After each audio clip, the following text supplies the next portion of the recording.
my channel. இன்னைக்கு நம்ம சேனல்ல வந்துட்டு ரொம்பவே ட்ரெண்டிங்ல இருக்கிற இந்த லாட்டே மேக்கப் லுக் பத்தி தான் பார்க்க போறோம். சோ நான் வந்து என்னோட version of latte makeup look வந்து கிரியேட் பண்ணியிருக்கேன் அண்ட் நிறைய ப்ரௌன்ஸ் எல்லாம் யூஸ் பண்ணியிருக்கேன். எனக்கு பர்சனலாக வந்துட்டு காஃபி ரொம்ப பிடிக்கும். எனிதிங் காஃபி எனக்கு அது ரொம்ப பிடிக்கும் அண்ட் ஆல்சோ மேக்கப்பில் நிறைய ப்ரௌன்ஸ் யூஸ் பண்ணவும் ரொம்ப பிடிக்கும் எனக்கு. ஸோ அதனால நான் வந்து இந்த லுக் கிரியேட் பண்ணியிருக்கேன்.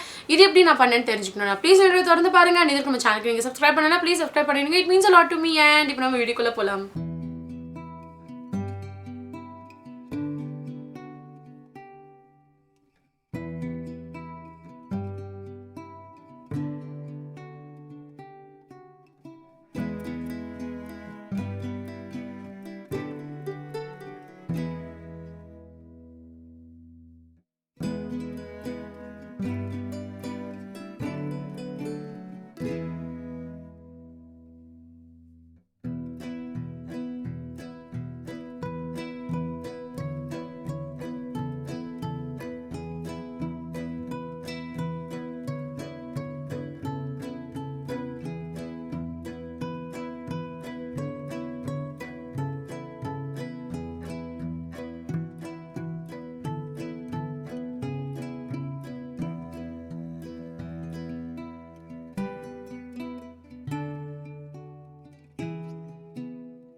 that's it guys. இதுதான் என்னோட வெர்ஷன் ஆஃப் லாட்டே மேக்கப். எனக்கு ரொம்ப பிடிச்சது இதை கிரியேட் பண்ணும்போது. ரொம்ப ஈஸியான ஒரு மேக்கப் லுக். அண்ட் நான் யூஸ்வலாக வந்துட்டு இந்த illuminating மேக்கப் லுக்கில் நான் பண்ண மாட்டேன். பட் இன்றைக்கி நான் அதை ட்ரை பண்ணுறதுனால எனக்கு ரொம்பவே கொஞ்சம் ஓகே புதுசாக ஏதோ பண்ணியிருக்கோம் அப்படின்னு தோணுச்சு. ரொம்ப சாட்டிஸ்ஃபைங்காக இருந்தது. அண்ட் இந்த லுக் உங்களுக்கு பிடிச்சதுன்னா மறக்காம சேனலுக்கு வந்து சப்ஸ்கிரைப் பண்ணிடுங்க, இந்த வீடியோவை லைக் பண்ணுங்கள். அண்ட் உங்கள் எல்லாம் நான் அடுத்த வீடியோவில் பார்க்குறேன். பை.